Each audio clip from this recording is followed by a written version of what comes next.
Assalamualaikum warahmatullahi wabarakatuh.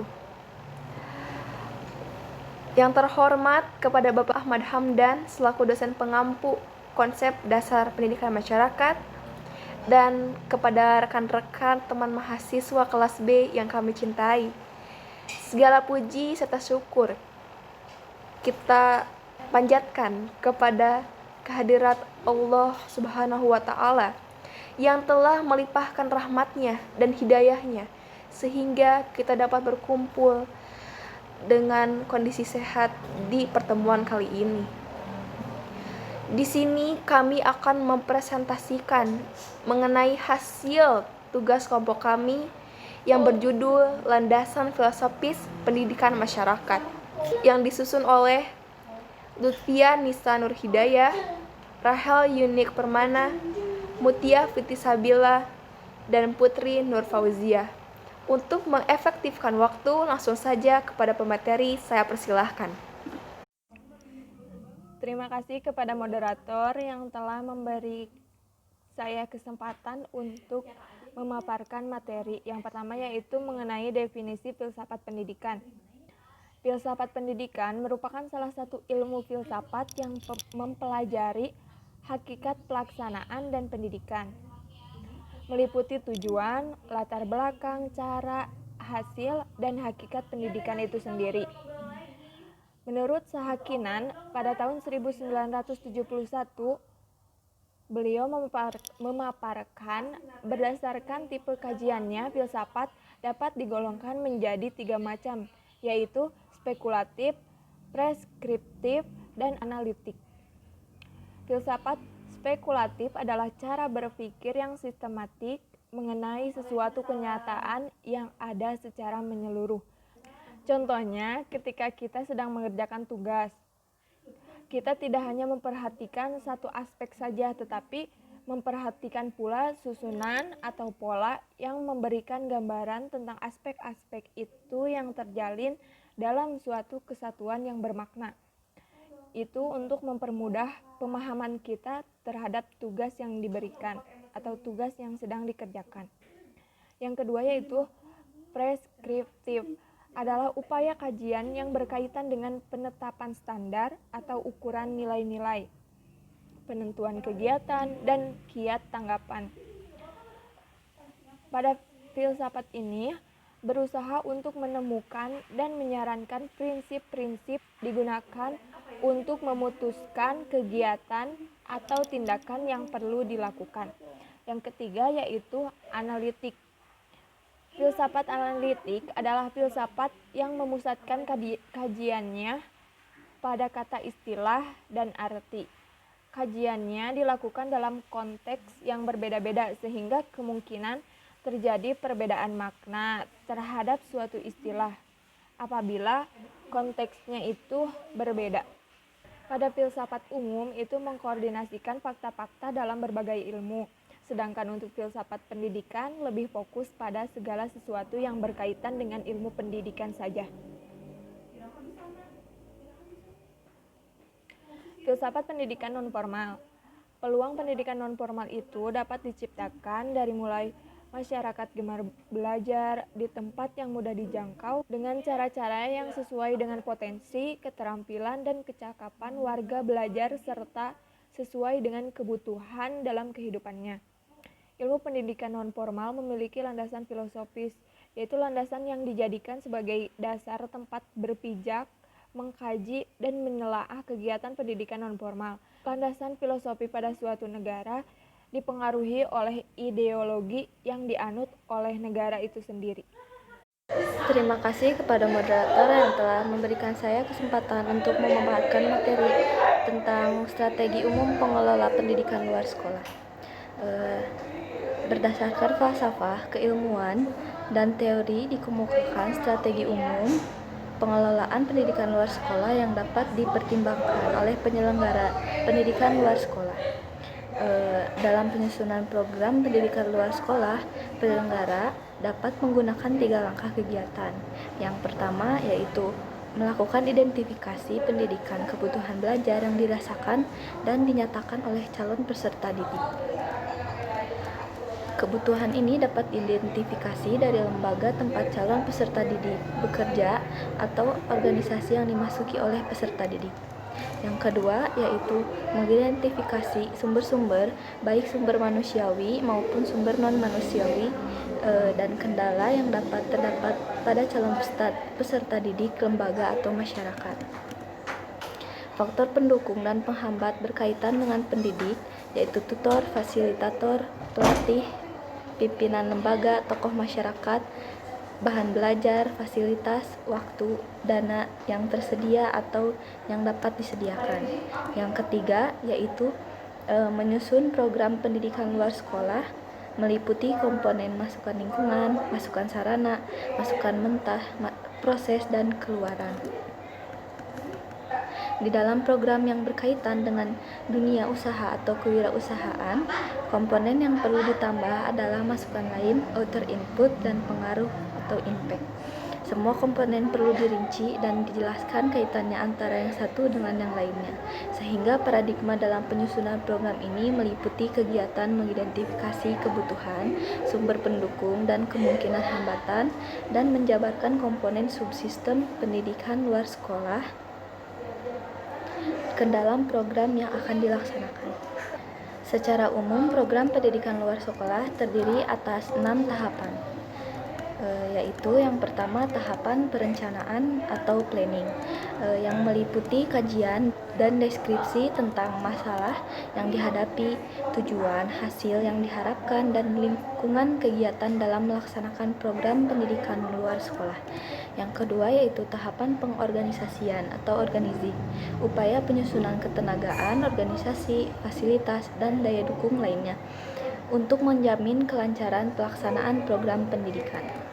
Yang ketiga yaitu tahapan penggerakan atau motivating, upaya motivasi yang dilakukan oleh pimpinan organisasi terhadap staf agar efisiensi dan efektivitas kegiatan tercapai, maupun yang dilakukan oleh sumber belajar atau tutor dan juga fasilitator terhadap peserta didik agar proses belajar dapat berjalan sebagaimana yang telah direncanakan.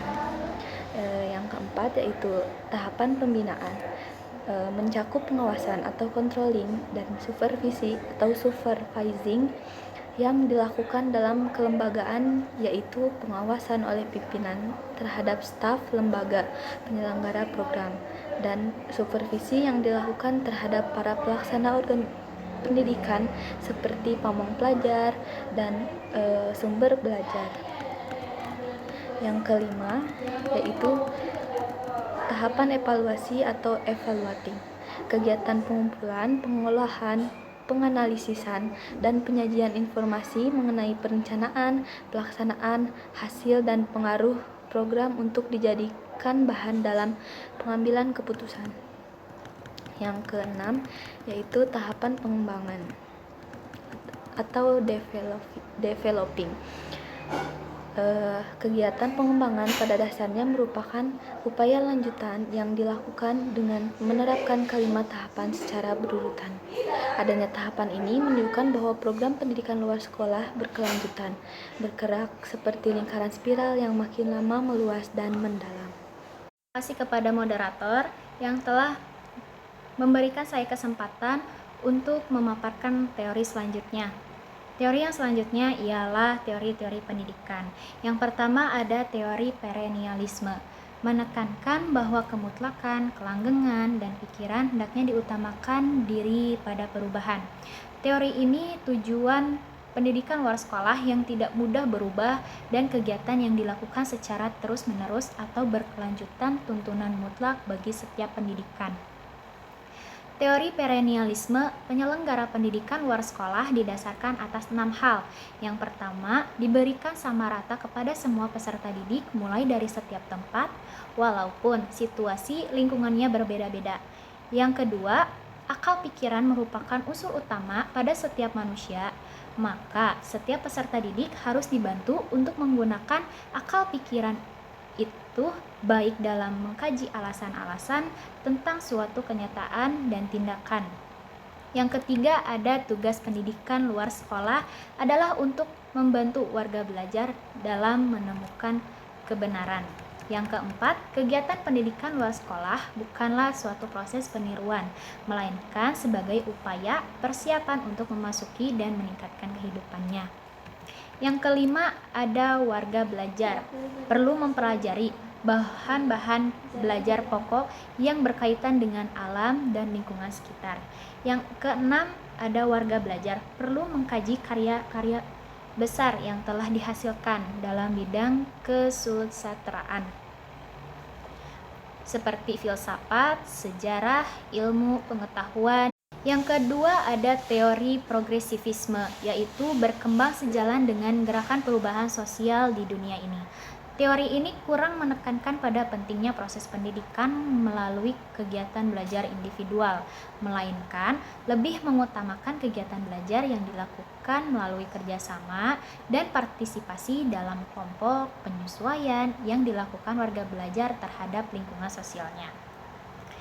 Menurut progresivisme yang perlu diterapkan dalam program pendidikan luar sekolah, yang pertama, belajar melalui pendidikan luar sekolah adalah bagian dari kehidupan itu sendiri. Yang kedua, kegiatan belajar berhubungan erat dengan kebutuhan belajar dan minat warga belajar. Yang ketiga, kegiatan belajar tentang cara pemecahan masalah perlu dilakukan terlebih dahulu sebelum mempelajari materi pelajaran. Yang keempat, peranan pendidik bukan untuk menuntun dan menjejali otak warga belajar, tetapi untuk memberi dorongan dan bantuan, sehingga peserta didik mampu merencanakan pengalaman belajar yang akan ditempuhnya melalui kegiatan belajar. Yang kelima, pendidik mengembangkan semangat kerjasama.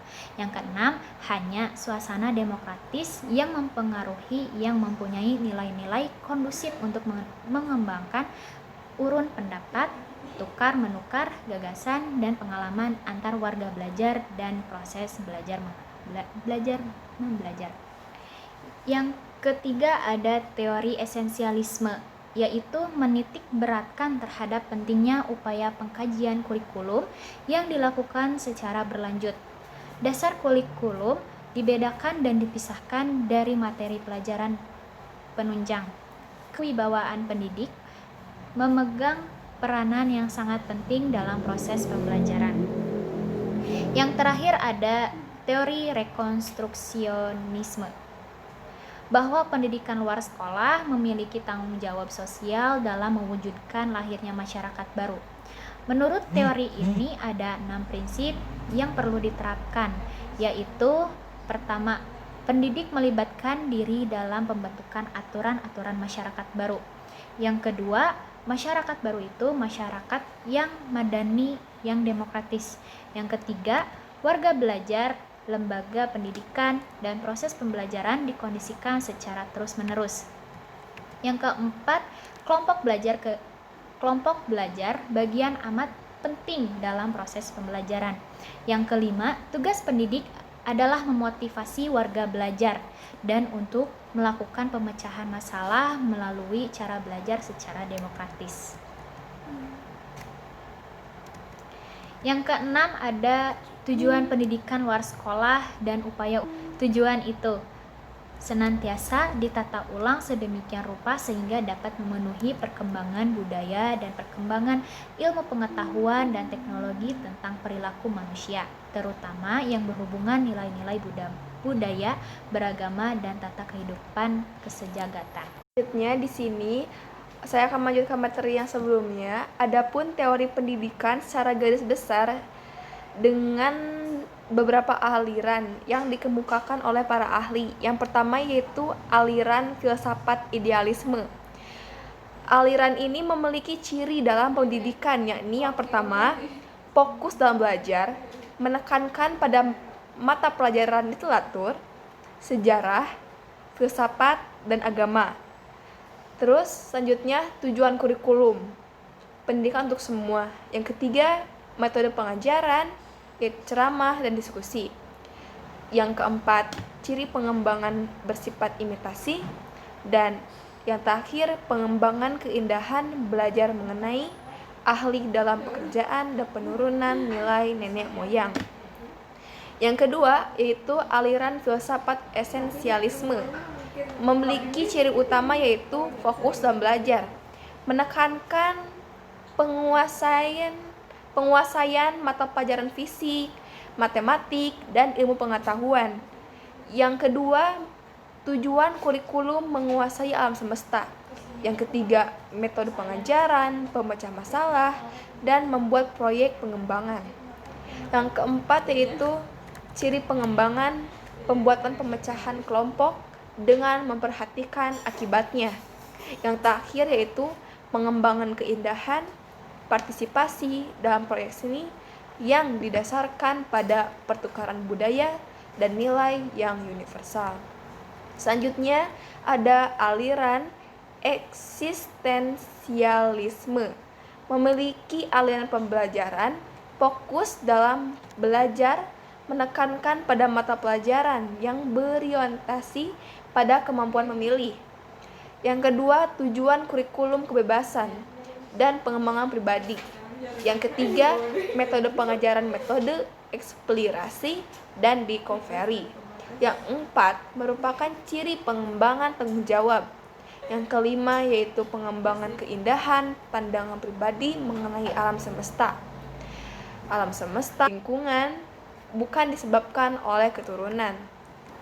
Adapun teori pendidikan, secara garis besarnya dikelompokkan dengan beberapa aliran yang dikemukakan oleh beberapa ahli.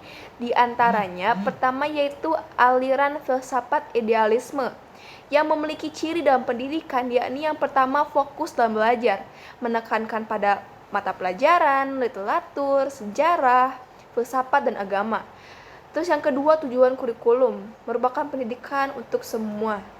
Yang ketiga yaitu metode pengajaran, ceramah, dan diskusi. Yang keempat yaitu ciri pengembangan, bersifat imitasi. Dan yang terakhir ialah pengembangan keindahan, belajar mengenai ahli dalam pekerjaan, dan penurunan nilai nenek moyang. Yang kedua yaitu aliran filsafat esensialisme, memiliki ciri utama yaitu fokus dalam belajar, menekankan penguasaan mata pelajaran fisik, matematika, dan ilmu pengetahuan. Selanjutnya, tujuan kurikulum menguasai alam semesta, yaitu selanjutnya lagi metode pengajaran, pemecah masalah, dan membuat proyek pembangunan. Selanjutnya ada ciri pengembangan, pembuatan pemecahan kelompok dengan memperhatikan akibatnya. Yang terakhir, pengembangan keindahan, partisipasi dalam proyek seni yang didasarkan pada pertukaran budaya dan nilai yang universal. Yang ketiga yaitu aliran eksistensialisme, memiliki aliran pembelajaran. Yang pertama, fokus dalam belajar, menekankan pada mata pelajaran yang berorientasi pada kemampuan memilih. Yang kedua yaitu tujuan kurikulum, kebebasan, dan pengembangan pribadi. Yang ketiga, metode pengajaran, metode eksplorasi, dan discovery. Selanjutnya, ciri pengembangan tanggung jawab. Selanjutnya lagi, adanya pengembangan keindahan, pandangan pribadi mengenai semesta alam. Lingkungan bukan disebabkan oleh keturunan. Lingkungan belajar terstruktur dengan baik. Dan yang terakhir, kurikulum berdasarkan pada perilaku yang objektif. Pengetahuan memiliki keterbatasan pada perilaku yang bisa dilihat, ciri kurikulumnya. Selanjutnya, mengenai filsafat positivisme, diperkenalkan oleh Auguste Comte yang membagi pemikiran dari manusia menjadi 3 periode. Pertama, era teologis, yang menjelaskan semua hal yang berdasarkan pada jiwa dan Tuhan. Dan yang kedua, adanya era metafisik, menjelaskan setiap peristiwa, hal yang sifatnya esensial dan prinsip. Yang ketiga yaitu era positif, berusaha untuk menjelaskan dan setiap yang dapat dilihat secara struktur. Fokus perhatiannya belajar ini berciri yang pertama, fakta didasarkan pada observasi empirik.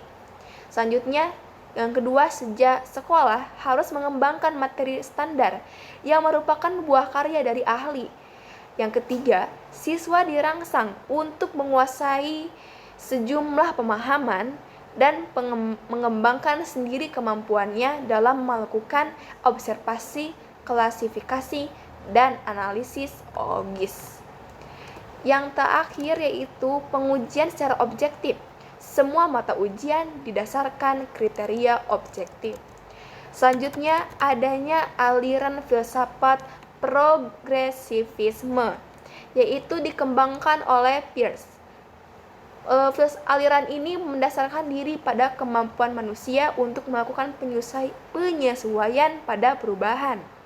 Pengembangan berikutnya antara lain Alvin Toffler yang membagi 3 gelombang zaman itu, yaitu pertanian, industri, dan informasi. Teori lain yaitu William James mengenal teori kebenaran yang diartikan yang pertama sebagai ciri, makna, dan nilai hanya bisa ditemukan dalam kenyataan atau praktek.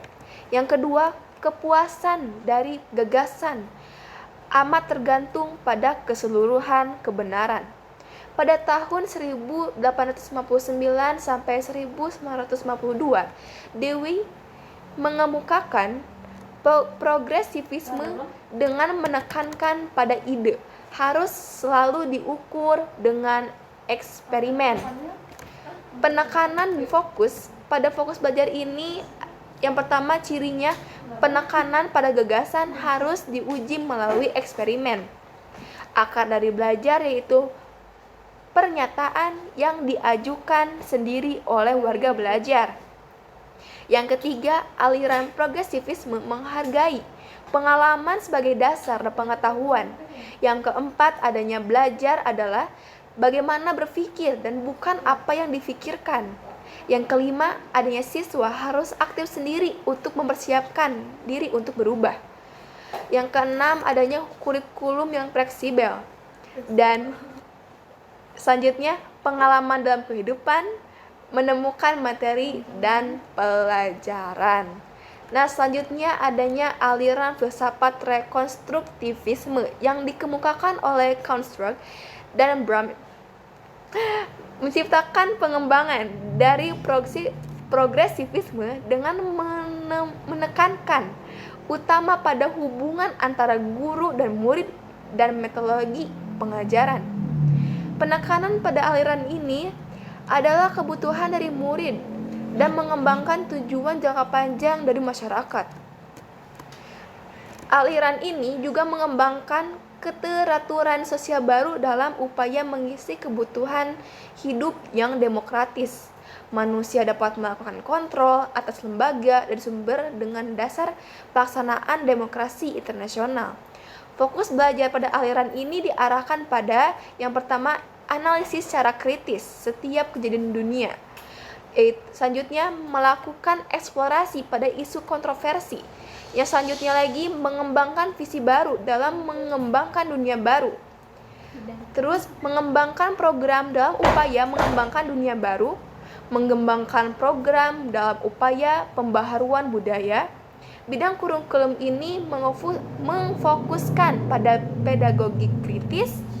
Pendidik harus merupakan dasar dari reformasi dunia dan menggunakan isu moral sebagai dasar dalam melakukan reformasi sosial dan dunia. Selanjutnya ada aliran filsafat humanisasi berdasarkan pada tulisan Jean-Jacques Rousseau. Emil dan Rousseau menekankan pada bahwasannya Tuhan membuat semuanya baik, manusia berada di tengah-tengah. Manusia dilahirkan dalam keadaan bebas dan terlahir dalam keadaan fitrah. Manusia menjadi buruk karena pengaruhnya organisasi, menolak pembelajaran yang disarankan pada kelompok, dan memiliki keyakinan bahwa sekolah umumnya kurang memperhatikan pada pengembangan individu dan hubungan yang harmonis antara murid dan guru. Fokus aliran ini yang pertama yakni pendidikan harus merupakan proses menuju kebebasan, aktualisasi diri dengan mengutamakan pada perasaan siswa. Selanjutnya, pendidikan tidak harus selalu dimulai dengan ide yang sangat besar atau mengenai kemanusiaan, akan tetapi mengawali dengan individu yang bersangkutan. Perhatian pada kurikulumnya yang pertama, tujuan pendidikan, yaitu mengembangkan ekonomi dengan lengkap. Saat itu, pendidikan jangan dimulai dengan penekanan. Siswa harus aktif dan dirangsang untuk membuat sendiri pilihannya. Pembelajaran harus dimulai dengan minat, kecakapan, dan kebutuhan siswa. Siswa mendapatkan aturan hukum dan latihan. Nah, setelah itu selanjutnya adanya aliran filsafat konstruktivisme, mendasarkan pada pengalaman langsung belajar mengajar secara efektif, secara aktif. Melihat siswa sebagai pihak yang aktif, harus dikembangkan peluangnya dalam mengkonstruksi bidang pemikiran. Kebenaran adalah sesuatu yang aktif di konstruksi pemikiran yang kritis, pemahaman mengenai ide yang besar dan bukan pada kenyataan faktual. Lebih menekankan pada bagaimana belajar dan bukan pada penguasaan fakta. Bahwasannya siswa belajar ia untuk membentuk pemahaman mengenai dunia sekitarnya. Akhirnya kita berada di penghujung presentasi. Dan di sini saya akan mengemukakan kesimpulan secara keseluruhan dari materi yang telah disampaikan tadi, yaitu filsafat pendidikan merupakan salah satu ilmu filsafat yang mempelajari hakikat pelaksanaan dan pendidikan itu sendiri. Berdasarkan tipe kajiannya, filsafat dapat digolongkan menjadi 3 macam, yaitu spekulatif, perspektif, dan analitik. Dalam penyusunannya, program pendidikan luar sekolah penyelenggara dapat menggunakan 3 langkah kegiatan, yaitu melakukan identifikasi kebutuhan pendidikan, mengidentifikasi sumber-sumber, dan menyusun program pendidikan luar sekolah yang meliputi komponen masukan lingkungan, masukan sarana, masukan mentah, proses, dan keluaran. Sekian yang bisa kami sampaikan. Mohon maaf bilanya ada kesalahan, karena kesalahan itu datangnya dari kita sendiri dan kebenaran itu datangnya dari Allah. Semoga materi yang disampaikan bisa bermanfaat bagi kita semua, khususnya bagi pemateri. Ditutup saja dengan doa, Robbana atina fid dunya hasanah wa fil akhirati hasanah wa qina adzabannar. Wassalamualaikum warahmatullahi wabarakatuh.